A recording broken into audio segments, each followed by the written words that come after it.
우리가 읽은 오늘 본문 말씀을 보면 바울의 입을 통해서 놀라운 말을 한마디 듣게 됩니다. 잘못 들으면 부풀어서 하는 말처럼 들리기도 쉽습니다. 19절을 우리가 보면 이 일로 인하여 내가 그 다음에 다 같이 예루살렘으로부터 두루 행하여 일루리곤까지 그리스도의 복음을 편만하게 전하였노라. 이 편만하게 전하였다는 말은 가득 채웠다는 뜻입니다. 어떻게 예루살렘에서부터 일루리곤까지 자기 혼자서 말이지 복음을 가득하게 전했다는 이야기인가? 좀 약간 좀 푸어서 하는 이야기 같다. 이렇게 좀 들리기가 쉬운 본문입니다. 대통령 후보로 나선 어느 분이 내가 당선되면은 아파트 값을 반으로 낮추어서 싼 값에 공급하겠다 하고 공약을 하는 말을 가끔 듣지 않습니까? 그저 오죽하면 그런 말을 했을까 하고 우리는 그저 나름대로 해석을 해서 듣습니다. 왜냐하면 이게 과장된 공약이기 때문에 그렇습니다. 안 될 일이지만 해보겠다는 그저 의지로 받아들이는 것이죠.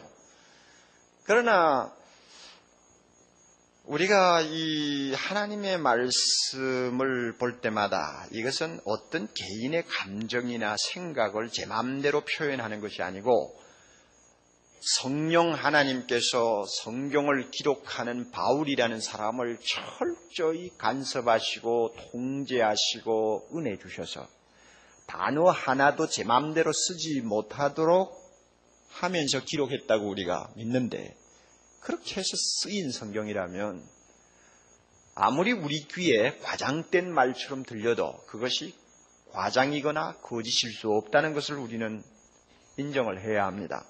사실 예루살렘에서부터 일루리곤까지 거리상으로 따지면 1400마일입니다. 그러니까 우리가 키로로 따져서 대충 얼마가 되는지 아시죠? 2000km가 넘지 않습니까?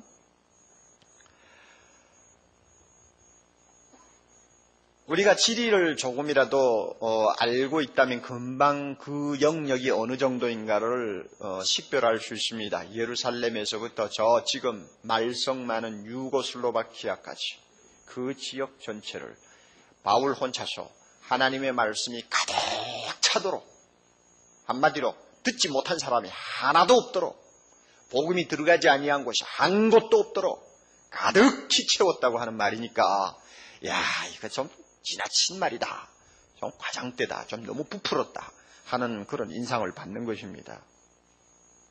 그러나 만약에 그의 말이 사실 그대로라면 우리는 그 위대한 사도 앞에 다시 한번 무릎을 꿇고 그의 엄청난 업적을 찬양하고 그의 위대함을 우리가 다시 한번 높이 받들어야 되리라고 생각합니다. 그러므로 중요한 것은 그의 말이 어느 정도 사실인가 하는 것입니다. 우리가 이 점을 먼저 한번 검토해 볼 수 있기를 바랍니다. 성경을 보면 바울이 예루살렘에 가서 선교를 한 일이 없습니다. 그런데 자기는 예루살렘에서부터 복음을 가득하게 채웠다고 말합니다. 무엇인가 이유가 있을 것 아닙니까? 사도 바울이 복음을 전하기 위해서 출발한 곳은 안디옥이라는 도시에서였습니다. 그러니까 예루살렘하고는 관계가 없는데 왜 예루살렘도 마치 자기가 선교한 것처럼 그렇게 이야기를 하느냐, 그것입니다. 사도행전 22장 19절부터 22절의 말씀이 여기에 대한 해답이 될 수 있다고 저는 생각합니다. 그가 예루살렘에 올라갔습니다. 성전에 들어가서 주님 앞에 기도를 열심히 하고 있었습니다. 그런데 비몽사몽간에 환상이죠. 환상 중에 바울이 다메섹 도상에서 만났던 그 예수님이 다시 나타나셔서 그에게 이렇게 말씀을 하셨습니다. 바울아, 너는 속히 예루살렘을 떠나라. 내가 여기서 나의 복음을 아무리 전해도 여기에 있는 사람들이 내 말을 절대 듣지 아니할 것이다. 이렇게 말씀했습니다. 그리고 또 재차 말씀하시기를, 바울아, 떠나라. 내가 너를 멀리 이방 사람에게로 보내리라. 바울이 환상 중에서 주님의 음성을 그렇게 들었습니다. 그러니까 그 말씀을 가만히 우리가 음미해 보면 바울이 애초에 예루살렘에서 선교를 하려고 하면 시도를 했고 또 그와 같은 마음을 가지고 있었다는 것을 우리는 쉽게 알 수 있습니다. 그리고 주변에 어떤 사람들에게 좀 전도를 했을지도 모릅니다. 그런데 주님이 강력하게 막았어요. 너 여기서 선교해봐야 열매가 없을 것이다. 그러므로 빨리 떠나라. 네가 할 일은 이방 사람에게 전하는 것이다. 이렇게 주님이 깨우쳐 주신 것입니다. 이것 보면 바울이 예루살렘으로부터 복음을 가득하게 채웠다고 말할 수 있는 근거가 있어요.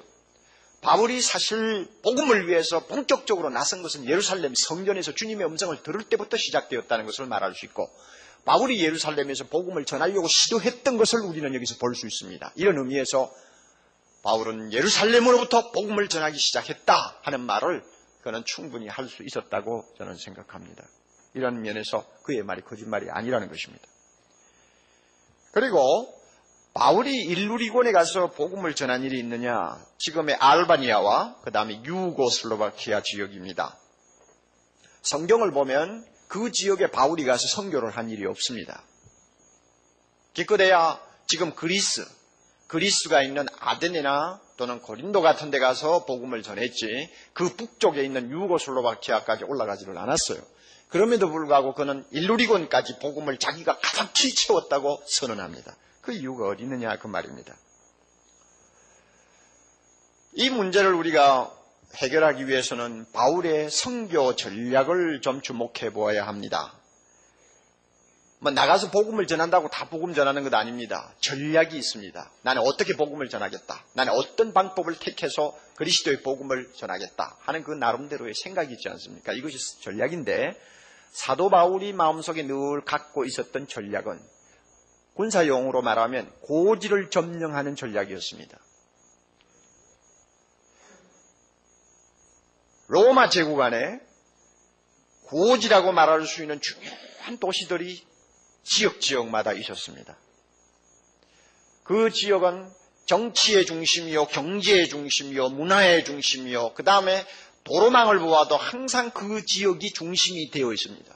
그러므로 그 고지가 되는 도시에 가서 복음을 전하기만 하면 자연적으로 주변 지역으로 복음이 퍼져나가게 되어 있는 것입니다. 그러므로 바울은 내가 복음을 전하되 중요한 도시마다 건너뛰면서 복음을 전하겠다. 이것이 나에게 주어진 사명이라고는 생각했습니다. 그래서 그는 사도행전에 있는 그의 행적을 우리가 하나하나 따라가 보면 중요한 도시마다 복음을 가지고 공략합니다. 안디옥이 그랬고, 예베소가 그랬고, 빌립보가 그랬고, 고린도가 그랬습니다. 아데네가 그랬습니다. 나중에는 로마가 그랬습니다. 그러면 고지를 점령하는 것이 어떻게 그 지역을 복음으로 가득히 채우는 것이라고 말할 수 있느냐? 그것은 간단합니다. 바울이 어느 도시에 가서 복음을 전합니다. 복음을 전하자 믿는 사람들이 여러 명 생겼어요. 그러면 그 여러 명 믿는 사람이 생기면 자연히 개척교회가 시작되는 것입니다. 그렇지 않습니까? 그럼 교회가 개척이 됐어요. 바울이 그곳에서 얼마 동안 있으면서 처음 예수 믿고 돌아온 형제들을 양육합니다. 그리고 그 가운데서 특별히 은혜 받고 지도자적인 자질이 있는 사람들을 세워서 교회 장로로 임명을 합니다. 그리고는 바울은 훌훌 떠나버립니다. 떠나서 어디로 가느냐? 또 그 다음에 있는 큰 도시로 간단 말입니다. 그러면 바울은 그 도시 주변을 다니면서 전하지는 않았어. 그러면 그 도시 주변에 있는 지역은 누가 담당할 것이냐? 바울로부터 복음을 듣고 구원을 받은 개척교회 신자들이 그 일을 담당하게 되어 있습니다. 데살로니가 교회가 아주 대표적이었는데, 데살로니가전서 1장 8절 보면 주의 말씀이 데살로니가에 있는 너희에게로부터 퍼져가지고 마게도니아 지방까지, 아가야 지방까지. 이것은 마게도니아, 아가야 하면 요사이로 말하면 경기도, 강원도 하는 말과 같습니다. 지방으로 그 복음이 들릴 뿐만 아니라 하나님을 향하는 너의 믿음의 소문이 각 처에 퍼짐으로 우리는 더 할 말이 없다 그랬습니다. 바울로부터 복음을 듣고 예수 믿은 데살로니가 교인들이 가만히 있었느냐? 가만히 있지 않았어요. 가만히 있지 않고 바울이 미처 발을 들여놓지 못한 이웃 지방으로 사방에 장사하면서 퍼지고 일거리를 가지고 퍼지고 사람 만나러 가면서 퍼지면서 가는 곳마다 복음을 전했습니다. 그러니 데살로니가 주변에 있는 모든 지역이 데살로니가 교인들을 통해서 복음을 들었단 말입니다. 빌립보 주변에 있는 모든 지역 사람들이 빌립보 교회의 성도들의 입을 통해서 복음을 들었습니다. 결과적으로 어떻게 되었습니까? 온 주변이 복음으로 가득 차게 된 것입니다. 바울이 일일이 동네마다 빠짐없이 다녔다는 말이 아닙니다. 그가 한 사람 한 사람 다 붙들고 전도했다는 말이 아닙니다. 그럼에도 불구하고 그가 지나간 지역은 자기를 통해 구원받은 성도들을 통해서 마치 누룩이 밀반죽에 퍼지듯이 복음이 확산되고 있었던 것입니다. 그러니 결과적으로 말해서 바울이 지나간 지역은 온통 예수 그리스도의 복음으로 그냥 가득하게 찬 것처럼 되어버린 것입니다. 바울이 지금 이것을 이야기하는 것입니다. 그래서 그 결과가 나중에는 어떻게 되는지 압니까? 23절 한번 보세요. 23절 보면 또 놀라운 말 한마디를 그는 합니다. 이제는 이 지방에 무엇이 없다고 그랬죠? 일할 곳이 없다. 참 막힌 이야기 아닙니까? 바울이 나중에 로마에 가서 순교를 합니다. 순교를 하고 나서요. 100년도 채 되기 전에 로마 제국 방방곡곡에 예수 그리스도의 이름을 듣지 못한 사람이 없을 정도로 복음이 가득 찼습니다. 바울이 살아있을 때만 아니라 그가 떠난 다음에 복음이 더 힘있게 증거되어서 로마 제국 전부가 예수 그리스도의 복음으로 가득하게 찬 것처럼 되어버렸습니다. 터툴리안과 같은 유명한 교부가 로마 제국의 황제와 지도자들을 향해서 이런 말을 했습니다. 자, 이제 보라. 너희들이 제사하는 신전을 빼놓고 우리가 그리스도의 복음을 전하지 아니한 곳이 어디 있는가 한번 보라. 너희들이 제사하는 신전을 빼놓고 예수의 이름이 증거되지 아니한 곳이 어디가 있는지 말해보라. 그랬습니다. 얼마나 자신 있게 이야기를 했습니까? 그만큼 사도 바울 한 사람을 통해서 당시 소아시아 또 이탈리아 반도 전역이 예수의 복음으로 가득하게 된 것이었습니다. 이런 것을 미루어 볼 때 바울의 말이 절대로 과장이 아니고 잘못된 말이 아니라는 것을 우리는 알 수가 있습니다. 한 사람의 역할이 얼마나 중요한가. 하나님은 많은 사람을 통해 일하기도 하시지만 하나님이 더 좋아하는 방법은 자기 마음에 꼭 드는 한 사람을 통해 일하는 것입니다. 바울과 같은 사람 하나가 예수님의 마음에 들자 그 참 보잘것없이 보이는 사람이지만 하나님이 그를 통해서 로마 제국을 뒤집어 엎어놓았습니다. 여러분, 나 하나쯤은 하는 생각하지 마십시오. 나 하나쯤은 뭐 전도 안 해도 된다. 여러분 그렇게 생각하지 마세요. 우리 하나를 하나님이 너무 중요하게 다루신다는 것을 알아야 합니다. 이처럼 바울의 말이 절대 과장도 아니요 거짓말이 아니라는 사실을 우리가 확인했다면 이제 우리가 바울 앞에서 배워야 할 것이 있고 도전을 받아야 할 것이 있다는 것을 다시 한번 알아야 합니다.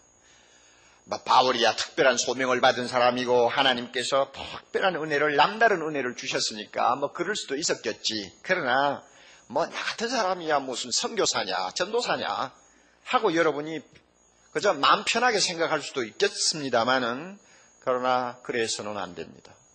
이제 그래서는 안 된다는 이유를 제가 말씀드리겠습니다. 그래서는 안 됩니다. 물론 사도 바울하고 우리는 다른 점이 있습니다. 다른 점은 인정해야 합니다. 그는 사도입니다. 온 천하를 다니면서 복음을 전해야 될 막중한 의무를 가진 사도였습니다. 그는 심는 자였지 물 주는 자가 아니었습니다. 그러므로 그가 하는 일은 아직도 복음이 전파되지 아니한 곳을 찾아다니면서 제일 먼저 복음을 선포하는 역할을 했습니다. 여러분 20절 한번 보세요. 20절 또 내가 그리스도의 이름을 부르는 곳에는 무하지 않기로 복음을 전하지 않기로 힘썼노니. 그러니까 누가 전했든지 간에 예수의 복음이 전파된 곳에는 더 가서 일할 생각을 안 했습니다. 그는 사도입니다. 전혀 예수 그리스도의 복음을 듣지 못한 곳만 찾아다니면서 복음을 전해야 될 큰 책임을 진 사람이 사도입니다. 그러므로 바울하고 우리는 달라요. 우리는 사도가 아닙니다. 우리는 세계를 다니면서 복음을 전하는 사람도 아닙니다. 그러나 사도 바울이 전해준 복음을 우리가 들었습니다. 그 복음을 우리가 받았습니다. 어떻게?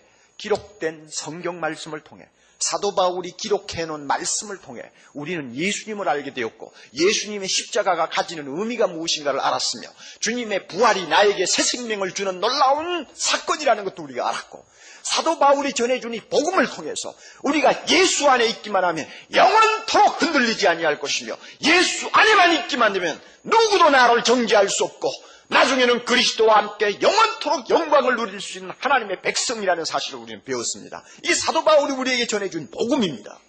그렇다면 데살로니가 교인들이 사도 바울을 통해서 복음을 듣자마자 그들이 가만히 있지 않고 사도 바울이 발을 들여놓지 못한 주변 지역을 다니면서 복음을 가득하게 채웠던 것처럼, 오늘 우리도 똑같은 책임이 있고 의무가 있다는 것을 알아야 합니다. 사도 바울은 아니지만 사도 바울을 통해서 우리가 복음을 듣고 예수를 믿었으니까 이제 우리 입으로 이 복음을 우리 주변에 다니면서 증거해야 될 막중한 소명이 있다는 것, 우리가 알아야 합니다. 이것이 중요한 것입니다. 우리나라는 이미 세계적으로 가장 기독교가 강한 나라로 알려져 있습니다. 교회 수만 해도 6만이 넘고 교회에 등록한 교인 수만 해도 공식적으로 1200만이라고 알려져 있습니다. 이 정도면, 전 국민의 4분의 1이 그리스도인이라고 말한다면, 이 정도면 가만히 앉아 있어도, 저 강원도 산골짜기에 앉아 있어도 예수 이름은 자연히 들을 수 있다고 우리는 생각할지도 모릅니다. 그러나 알아두십시오. 아직도 75%에 해당하는 사람들이 예수를 들어도 거부하고 믿지 않고, 그들의 가슴에 복음이 들어있지 않다는 사실을 우리가 알아야 합니다.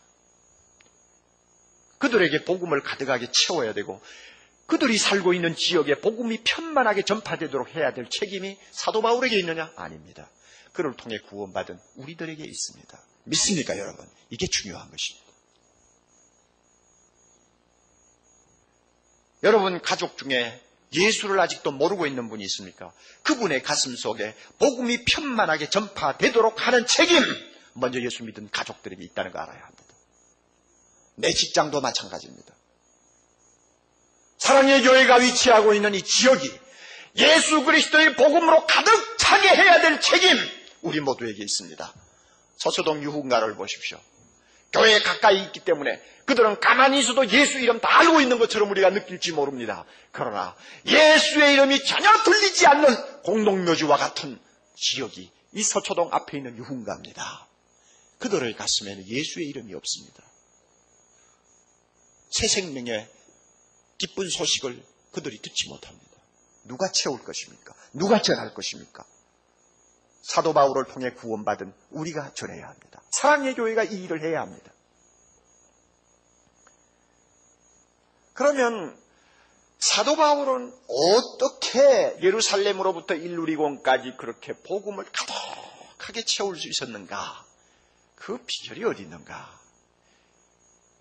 우리 그 점을 잠깐 좀 생각해 봅시다. 이 불가사의와 같은 기적을 어떻게 이룰 수가 있었는가? 그 이유를 우리 본문에서는 한마디로 요약해서 이야기하고 있습니다. 19절 봅니다. 19절. 제일 먼저 나오는 말 주목하십시오. 무엇입니까? 이 일로 인하여. 다시 한번 읽어봅시다. 이 일로 인하여. 이것은 18절을 요약해서 한마디로 다시 19절과 연결시키는 말입니다. 그러므로 18절의 내용이 그 안에 들어있다고 말할 수 있습니다. 18절의 내용이 무엇입니까?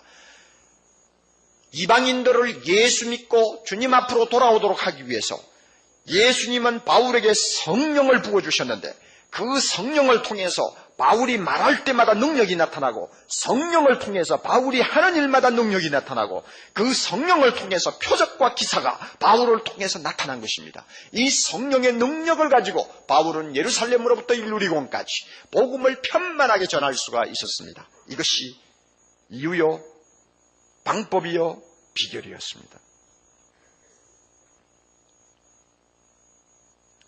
성령이 바울과 함께 하지 않았다면 절대로 할 수 없는 일을 그가 할 수 있었던 것은 철저하게 성령이 그와 함께 했기 때문입니다.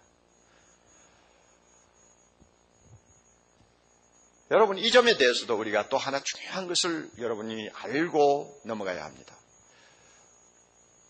사도 바울은 사도지요. 우리는 사도가 아닙니다.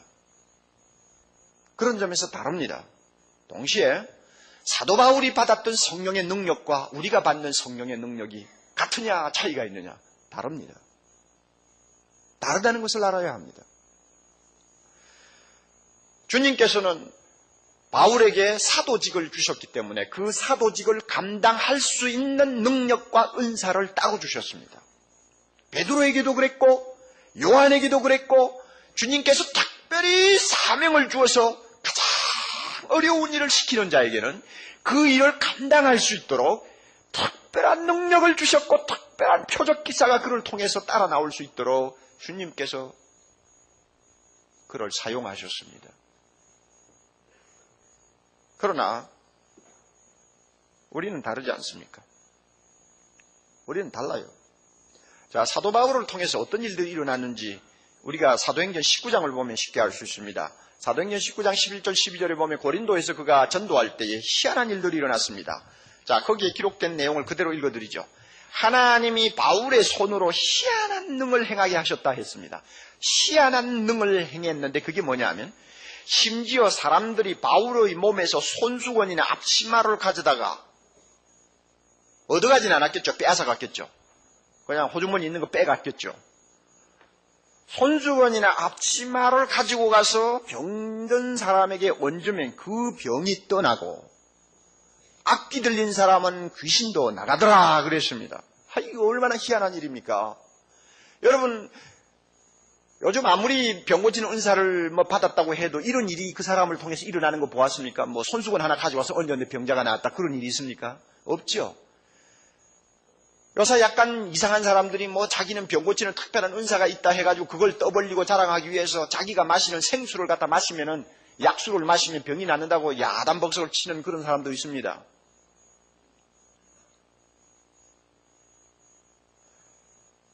하나님께서는 사도 외에는 그런 능을 잘 주지 않았습니다.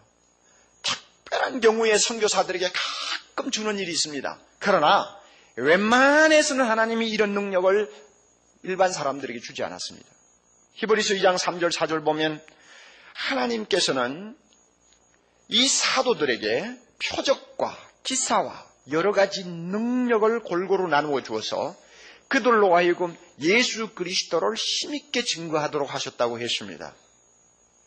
사도들은 이런 능력을 받았어요. 이런 은사가 있었어요. 그러나 사도행전을 여러분이 한번 보세요. 사도 바울을 통해서 전도받고 구원받은 사람들이 사도 바울과 같은 표적과 기사를 행하고 다니는 사람이 있었는가? 여러분 한번 물어보세요. 예를 들어 루디아 같은 사람. 그분이 특별히 사도 바울처럼 희한한 일을 행했다는 기록이 있습니까? 없습니다. 왜 그런가? 차이가 있어요. 다른 거예요. 오늘날 많은 교회 지도자들이 사도 바울이 받은 능력 나도 받을 수 있다고 떠버리면서 능력 달라고 표적 기사를 달라고 막 하나님 앞에 매달리는 걸 가끔 봅니다. 그리고는 뭔가 조금만 이상한 것을 할 수 있으면 막 요란을 떨고 사람들을 현혹시키는 것을 우리가 봅니다. 근본적으로 잘못된 거예요. 하나님의 뜻을 몰라서 그래요. 똑같이 주지 않습니다. 절대로. 내가 사도 바울이 아닌데 왜 사도 바울과 같은 능력을 받아야 합니까? 이유가 뭐예요? 반드시 기억하십시오. 마귀도 병을 고칩니까? 안 고칩니까? 정말 믿습니까, 여러분? 마귀에 대해서 다른 건 믿을 필요 없어. 그거 하나는 믿어야 됩니다. 마귀도 병 고칩니다. 어떤 때는 예수 이름으로 고칩니다. 마귀도 나중에는 죽은 자를 살릴 수 있습니까? 없습니까? 허허 참. 살려요, 안 살려요? 옥목사 말이 아니라 성경에 분명히 나와 있어요. 제가 그 일일이 지금 어떻게 다 찾아줍니까? 살립니다. 표적과 기사는 성령의 역사만이 아닙니다. 마귀도 그만큼 할 수 있습니다. 여러분, 모세가 바로 앞에서 지팡이 던져가지고 뱀을 만드니까 애굽에 있는 술사들이 똑같이 했습니까? 안 했습니까? 똑같이 했습니다. 그러면 오늘 잘못하면 마귀가 하는 일을 마치 예수 그리스도가 하는 일처럼 들고 나와서 사람들을 현혹시킬 수가 있습니다. 그러면 우리가 가장 안전한 거 이겁니다. 사도 바울이 받았던 표적과 기사를 아무나 행하지 못한다 하는 걸 인정해야 합니다. 이게 중요한 거예요. 하나님은 함부로 주지 않아요. 그러면 사도 바울하고 우리는 무슨 차이가 있는가? 저는 이렇게 봅니다. 포병이 대포를 가지고 와서 적군이 집결해 있는 곳에 그냥 활을 퍼부어 가지고 완전히 섬멸시켰습니다. 그때는 많은 적군을 무찔러야 되니까 큰 대포를 가지고 막 그냥 한포 사격을 해버립니다. 뭐 아니면은 뭐 그냥 섬멸을 시키죠. 자, 그 다음에 적군이 지리멸렬해졌다 하면은 그 다음에 따라가는 부대가 있습니다. 무슨 부대요? 소총부대, 소총부대. 소총부대는 가서 그저 남아있는 사람 따르르 하고 쏴서 죽이면 끝난단 말이에요. 뭐 대포 가지고 갈 거 없어요. 여러분, 대포가 갈 일에 대포가 가고, 그 다음에 대포가 지나간 자리에는 소총만 들고 따라가면 돼요. 그러면 누가 대포 들고 나갔습니까? 대답하십시오. 사도들이 대포 들고 나갔습니다. 사도들이 대포 들고 나갔어. 그럼 우리는 뭐 들고 가면 돼요? 소총 하나 들고 가면 된단 말이에요. 그래서 하나님이 안 주는 겁니다. 너는 소총으로 좋게.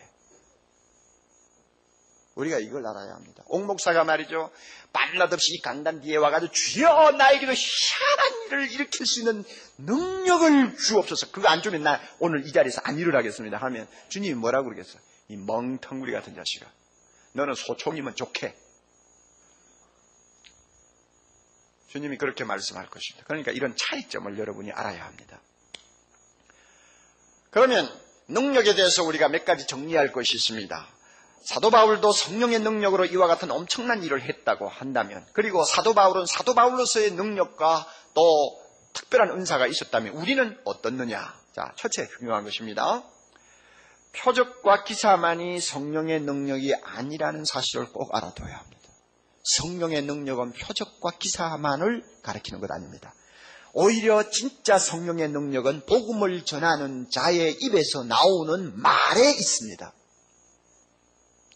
예수라고 하는 말, 그것이 능력입니다. 십자가라고 하는 말, 그 안에 성령의 능력이 있습니다. 믿습니까? 예수 부활하셨다고 하는 말, 그 안에 능력이 있습니다. 사도 바울도 그렇게 표적과 기사를 많이 행한 사람이지만 이 사실을 긍정했습니다.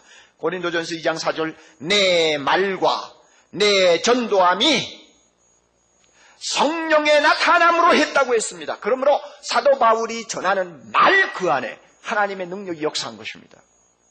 또 하나 우리가 알아둬야 할 것이 있습니다. 성령의 능력이 이미 우리에게 있음을 믿어야 합니다. 성령의 능력이 따라오는 것 아닙니다. 사도들은 예루살렘에서 성령의 능력을 덧입기까지 일을 하지 않고 기다려야 했습니다. 그러나 오늘 우리도 기다리고 일 안 해야 되느냐? 하늘에서 무슨 이상한 불의 혀 같은 것이 내려오도록 기다려야 되느냐? 아닙니다. 지금은 기다릴 때가 아닙니다. 지금은 나갈 때입니다. 왜? 이미 성령이 교회에 임하셨기 때문입니다. 여러분 이거 믿으시기 바랍니다.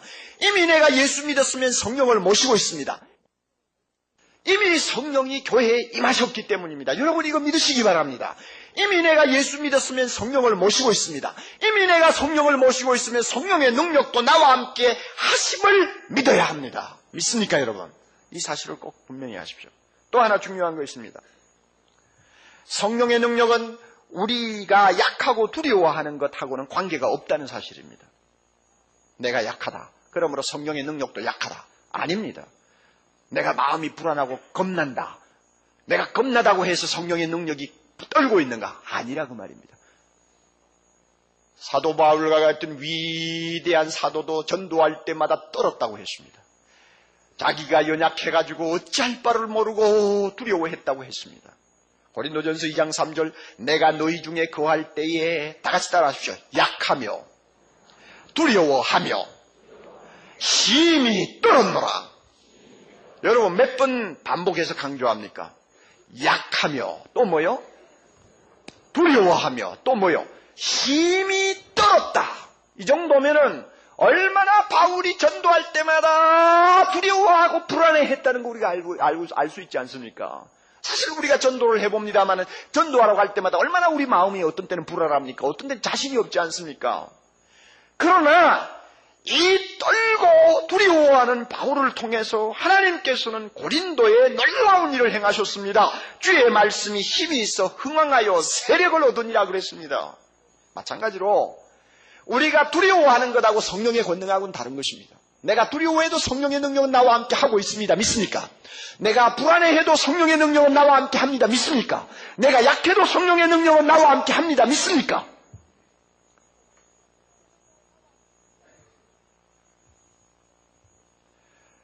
우리 교회 전도를 많이 하시는 분들이 참 여러 분 되십니다. 저는 언제든지 그분들을 존경하고 자랑스럽게 여깁니다. 그 가운데서 김병채 집사님 이야기를 좀 하나 해야 되겠어요. 김병채 집사님이 누구신가 몰라도 돼요. 그저 김병채라는 분이 계신다는 거 알고 계시면 돼요. 그분은 조그마한 중소기업을 운영하고 있는 분입니다. 그가 전도 폭발 훈련을 받고 나서 1989년 처음으로 전도를 하기 위해서 사람을 만났습니다. 그가 만난 사람은 당시에 중앙정보부 부국장을 하는, 네로라 하는 사람이었습니다. 그 부국장은 자기 부인이 예수를 믿고 있었습니다. 그러나 본인은 이제 43살 되는 패기만만한, 자신만만한 사람으로서 예수는 전혀 믿지를 않고 있었습니다. 뿐만 아니라 그는 대단히 논리적이고 또 달변이었기 때문에 자기 논리로서 자기에게 전도하는 사람을 다 입을 더 이상 열지 못하도록 만드는데 특별한 은사를 받은 사람이었습니다. 그러니까 김명채 집사님이 그분을 만나서 복음을 전하려고 하니까 은근히 어떤 투로 반응을 하느냐 하면, 네가 뭔데 감히 나에게 전도하겠느냐, 나는 유명한 목사들 웬만한 사람 다 만났지만 나를 예수 믿게 한 사람은 하나도 없는데 네가 감히 그렇게 할 수 있겠느냐 하는 투의 어떤 인상을 풍겼다고 합니다. 그래도 김 집사님은 자신이 없지만 한번 해보자 하고는 그분을 붙들고 내가 전하는 이야기 그저 끝까지만 들어달라고 사정을 한 것 같습니다. 그래서 그분을 붙들고 전도를 하는데 부인이 옆에 앉았다가 다른 방으로 피해버렸습니다. 왜냐하면 잘못하면 김병채 집사님이 또 호되게 또 망신당하는 꼴을 보게 될지 모르니까 불안해서 피했는지도 모릅니다. 처음에 1시간 반 동안 복음을 전할 때는 이 부국장이라는 사람이 그저 논쟁하는 투로, 그 다음에 억지로 할 수 없어서 그저 들어주는 투로, 건성으로 듣는 것 같았는데 1시간 반이 넘어가기 시작하자 드디어 그 얼굴이 진지해지고 듣는 자세가 달라졌다고 합니다. 너무 진지하게 들으니까 그것을 그 낌새를 알아차린 부인이 남편 옆에 와서 같이 들었다고 합니다. 3시간을 전도했는데 전도를 거의 다 했을 무렵 그 부국장의 눈에도 눈물이, 그 부인의 눈에도 눈물이, 전하는 김집사 눈에도 눈물이 흘러내렸습니다. 드디어 예수 믿고 영접한 것입니다.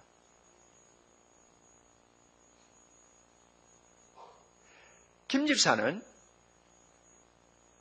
전도 폭발 이제 처음 받아가지고 전도하는 방법을 알고는 이제 그거 한번 테스트하기 위해서 찾아간 첫 번 사람이란 말이에요. 그러니까 얼마나 불안했겠어. 얼마나 두려워했겠어요. 게다가 상대가 만만치를 않으니까 이건 잘못하다가는 공수표가 되기 쉽죠. 굉장히 불안했지 않겠습니까? 그럼에도 불구하고 그 절대 구원할 수 없을 것 같이 보였던 사람이 눈물을 흘리고 회개하고 돌아오는 능력은 누구의 능력입니까? 대답하십시오. 누구의 능력입니까? 김집사가 떤 거하고는 관계가 없어요. 김집사가 불안해한 거하고는 관계가 없어요. 그가 갖고 있는 약한 거하고는 관계가 없어요. 무조건 복음 들고 나가는 자에게는 성령이 함께 한다는 증거 아닙니까, 여러분? 네? 6개월 후에 우연히 LA에서 그 부국장을 김집사님이 만났다고 합니다. 그랬는데 그때 보니까 LA에 있는 어느 교회에서 자기가 어떻게 해서 예수 믿게 됐는가 간증을 하고 있더래요. 참 기가 막힌 일이에요. 성령의 능력, 그 능력이 나와 함께 있음을 여러분 믿으시기 바랍니다.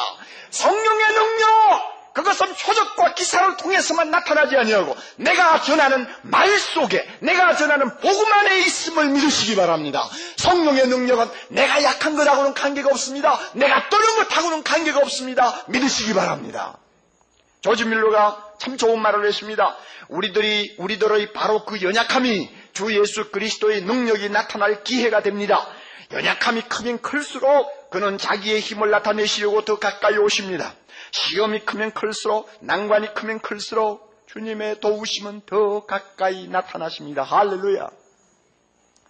우리는 대각성 전도 집회를 통해서 지난 10년 동안 참 우리의 말과 우리의 전도 집회하는 이 모든 행사에 성령의 능력이 굉장히 크게 역사했다는 거 잘 알고 있습니다. 그 이전 거는 말하지 않겠어요. 86년도 보면 그 해 대각성 전도 집회 때 예수 믿은 자가 400명, 그 다음 87년도에 677명, 그 다음에 88년도에 607명, 그 다음에 89년도 598명, 그 다음에 90년 건너뛰어서 91년 615명, 개 5년 동안 2897명이 예수 믿고 돌아왔습니다. 2897명, 그저 줄 잡아서 우리가 확인하지 못한 사람하고 다 합하면 3000명 이상이 회개하고 돌아왔습니다. 서울 시내에 약 6000개의 교회가 있습니다. 이 교회들이 모두 다 사랑의 교회처럼 매년 500명만 예수 믿도록 할 수만 있다면 1년 안에 서울 시내에 살고 있는 300만이 예수 믿고 돌아올 수 있습니다. 300만이. 그런데 왜 예수 믿고 돌아오는 300만이 없느냐? 우리 교회처럼 이렇게 철저하게 복음을 전해서 예수 믿게 하는 예가 그렇게 많지 않다는 증거입니다.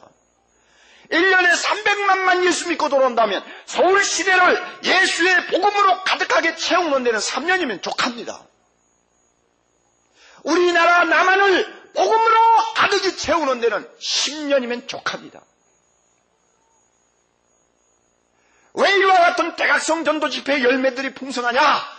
오늘 우리에게 하나님의 능력, 성령의 능력이 함께한다는 증거입니다. 우리 이것을 믿어야 합니다. 오늘 이 시간 주님은 우리에게 조용히 찾아와 물으십니다. 사랑의 교회에 몸담고 있는 사랑하는 아들아, 사랑하는 딸아, 서초동과 강남 일대에 그리스도의 복음을 편만하게 전하였느냐? 바울이 예루살렘으로부터 1120까지 복음을 가득히 채운 것처럼 내 집안의 복음을 가득히 채웠느냐? 내 직장의 복음을 가득히 채웠느냐? 사랑의 교회 주변을, 서초동을, 강남을 복음으로 가득히 채웠느냐? 주님이 묻고 계십니다. 이 질문에 우리는 무엇이라고 대답할까요?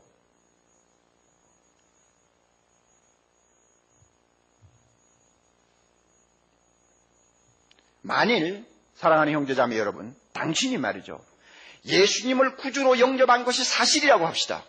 만일 당신이 예수가 세상에서 제일 좋고 자랑스러운 분이라는 것을 인정한다고 합시다. 그렇다면 입 다물고 가만히 있지는 못할 것입니다. 저 별관에서 예배 드리시는 여러분들, 분명히 여러분 자신을 확인하십시오. 정말 예수님이 여러분을 구원하신 구원자입니까? 예수님이 여러분의 생명입니까? 예수님이 여러분에게 영원한 기쁨이요 소망입니까? 정말 예수님이 좋습니까? 정말 자랑할 뿐입니까? 그렇다면 입 다물고 가만히 있지는 못할 것입니다.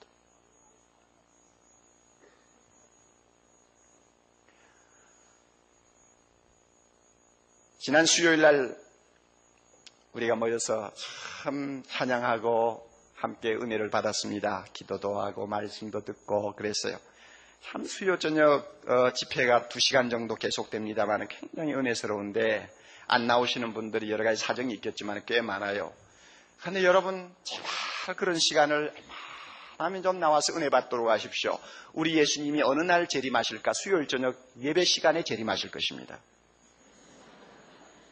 그러므로 여기에서 주를 찬양하면서 주님의 재림을 맞이하는 사람하고 집 안에서 텔레비 보고 사랑하는 이야기 어쩌고 하고 여러분 그런 프로 보다가 주님 맞이하는 거하고는 상대가 아마 안 될걸요. 그런데 그날 저녁에 우리가 찬송 부른 것 중에서 이 국악조의 찬송을 하나 불렀습니다. 우리나라 사람들이 잘 부르는 국악조의 찬송을 하나 불렀는데 그 찬송가 그렇게 마음에 와 닿아요. 그래서 어떤 형제들은 그 찬송을 부르면서 펑펑 우는 걸 제가 보았는데 배기장의 기쁨으로 찬양 배기장 여러분 한번 펴보세요. 참 예수님이 좋습니까? 정말 예수님이 좋으면 예수 전하지 않고 가만히 있지는 못합니다. 정말 예수님이 좋습니까? 성령이 나로 하여금 입을 열도록 만듭니다. 정말 예수님이 좋습니까? 좋으면 여러분 나만 구원받고 옆에 있는 사람 안 받아도 된다 하는 그런 생각을 못합니다. 정말 예수님이 좋으면 바울처럼 온 사방에 예수로 가득하게 채우고 싶은 충동이 우리 가슴 속에 일어날 것입니다. 예수님이 좋은 걸 배기장인데 여기는 1절 가사밖에 없어요. 제가 2절 3절을 만들었습니다. 제 2절 3절 가사를 가르쳐 줄게요. 세 번째 소절에다가 여러분이 연필로 써놓으세요. 써놓고 불러도 좋습니다. 제가 또 여러분에게 알려주겠습니다. 그러나 써놓는 게 좋아요. 세상에 어떤 것도 바꿀 수 없네. 그 다음에 2절. 날 위해 십자가에 죽으신 주님. 2절입니다. 간단해요. 날 위해 십자가에 죽으신 주님. 그 다음에 세 번째 소절. 당신도 믿어보소 알게 될 거요. 재밌죠? 당신도 믿어보소 알게 될 거요. 예, 셋째 소절입니다. 그래 놓고 이제 부르자 그 말입니다. 우리가 읽은 오늘 본문 말씀을 보면 바울의 입을 통해서 놀라운 말을 한마디 듣게 됩니다. 잘못 들으면 부풀어서 하는 말처럼 들리기도 쉽습니다. 19절을 우리가 보면 이 일로 인하여 내가 그 다음에 다 같이 예루살렘으로부터 두루 행하여 일루리곤까지 그리스도의 복음을 편만하게 전하였노라. 이 편만하게 전하였다는 말은 가득 채웠다는 뜻입니다. 어떻게 예루살렘에서부터 일루리곤까지 자기 혼자서 말이지 복음을 가득하게 전했다는 이야기인가? 좀 약간 좀 푸어서 하는 이야기 같다. 이렇게 좀 들리기가 쉬운 본문입니다. 대통령 후보로 나선 어느 분이 내가 당선되면은 아파트 값을 반으로 낮추어서 싼 값에 공급하겠다 하고 공약을 하는 말을 가끔 듣지 않습니까? 그저 오죽하면 그런 말을 했을까 하고 우리는 그저 나름대로 해석을 해서 듣습니다. 왜냐하면 이게 과장된 공약이기 때문에 그렇습니다. 안 될 일이지만 해보겠다는 그저 의지로 받아들이는 것이죠. 그러나 우리가 이 하나님의 말씀을 볼 때마다 이것은 어떤 개인의 감정이나 생각을 제 마음대로 표현하는 것이 아니고 성령 하나님께서 성경을 기록하는 바울이라는 사람을 철저히 간섭하시고 통제하시고 은혜 주셔서 단어 하나도 제 마음대로 쓰지 못하도록 하면서 기록했다고 우리가 믿는데 그렇게 해서 쓰인 성경이라면 아무리 우리 귀에 과장된 말처럼 들려도 그것이 과장이거나 거짓일 수 없다는 것을 우리는 인정을 해야 합니다. 사실 예루살렘에서부터 일루리곤까지 거리상으로 따지면 1400마일입니다. 그러니까 우리가 키로로 따져서 대충 얼마가 되는지 아시죠? 2000km가 넘지 않습니까?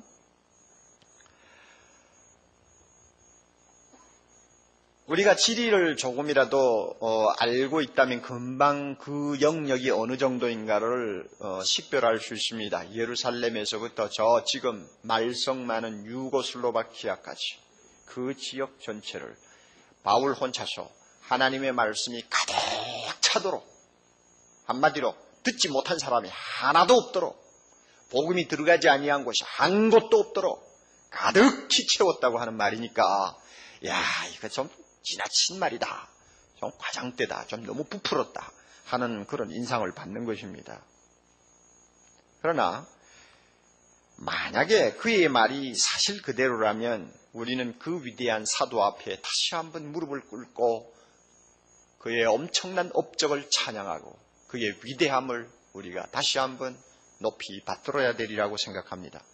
그러므로 중요한 것은 그의 말이 어느 정도 사실인가 하는 것입니다. 우리가 이 점을 먼저 한번 검토해 볼 수 있기를 바랍니다. 성경을 보면 바울이 예루살렘에 가서 선교를 한 일이 없습니다. 그런데 자기는 예루살렘에서부터 복음을 가득하게 채웠다고 말합니다. 무엇인가 이유가 있을 것 아닙니까? 사도 바울이 복음을 전하기 위해서 출발한 곳은 안디옥이라는 도시에서였습니다. 그러니까 예루살렘하고는 관계가 없는데 왜 예루살렘도 마치 자기가 선교한 것처럼 그렇게 이야기를 하느냐 그것입니다. 사도행전 22장 19절부터 22절의 말씀이 여기에 대한 해답이 될 수 있다고 저는 생각합니다. 그가 예루살렘에 올라갔습니다. 성전에 들어가서 주님 앞에 기도를 열심히 하고 있었습니다. 그런데 비몽사몽간에 환상이죠. 환상 중에 바울이 다메섹 도상에서 만났던 그 예수님이 다시 나타나셔서 그에게 이렇게 말씀을 하셨습니다. 바울아, 너는 속히 예루살렘을 떠나라. 내가 여기서 나의 복음을 아무리 전해도 여기에 있는 사람들이 내 말을 절대 듣지 아니할 것이다. 이렇게 말씀했습니다. 그리고 또 재차 말씀하시기를 바울아 떠나라. 내가 너를 멀리 이방 사람에게로 보내리라. 바울이 환상 중에서 주님의 음성을 그렇게 들었습니다. 그러니까 그 말씀을 가만히 우리가 음미해 보면 바울이 애초에 예루살렘에서 선교를 하려고 하면 시도를 했고 또 그와 같은 마음을 가지고 있었다는 것을 우리는 쉽게 알 수 있습니다. 그리고 주변에 어떤 사람들에게 좀 전도를 했을지도 모릅니다. 그런데 주님이 강력하게 막았어요. 너 여기서 선교해봐야 열매가 없을 것이다. 그러므로 빨리 떠나라. 네가 할 일은 이방 사람에게 전하는 것이다. 이렇게 주님이 깨우쳐 주신 것입니다. 이것 보면 바울이 예루살렘으로부터 복음을 가득하게 채웠다고 말할 수 있는 근거가 있어요. 바울이 사실 복음을 위해서 본격적으로 나선 것은 예루살렘 성전에서 주님의 음성을 들을 때부터 시작되었다는 것을 말할 수 있고 바울이 예루살렘에서 복음을 전하려고 시도했던 것을 우리는 여기서 볼 수 있습니다. 이런 의미에서 바울은 예루살렘으로부터 복음을 전하기 시작했다 하는 말을 그는 충분히 할 수 있었다고 저는 생각합니다. 이런 면에서 그의 말이 거짓말이 아니라는 것입니다. 그리고 바울이 일루리곤에 가서 복음을 전한 일이 있느냐? 지금의 알바니아와 그 다음에 유고슬로바키아 지역입니다. 성경을 보면 그 지역에 바울이 가서 선교를 한 일이 없습니다. 기껏해야 지금 그리스가 있는 아데네나 또는 고린도 같은 데 가서 복음을 전했지 그 북쪽에 있는 유고슬로바키아까지 올라가지를 않았어요. 그럼에도 불구하고 그는 일루리곤까지 복음을 자기가 가득히 채웠다고 선언합니다. 그 이유가 어디 있느냐 그 말입니다. 이 문제를 우리가 해결하기 위해서는 바울의 선교 전략을 좀 주목해 보아야 합니다. 나가서 복음을 전한다고 다 복음 전하는 것 아닙니다. 전략이 있습니다. 나는 어떻게 복음을 전하겠다. 나는 어떤 방법을 택해서 그리스도의 복음을 전하겠다 하는 그 나름대로의 생각이 있지 않습니까? 이것이 전략인데 사도 바울이 마음속에 늘 갖고 있었던 전략은 군사용어로 말하면 고지를 점령하는 전략이었습니다. 로마 제국 안에 고지라고 말할 수 있는 중요한 도시들이 지역마다 있었습니다.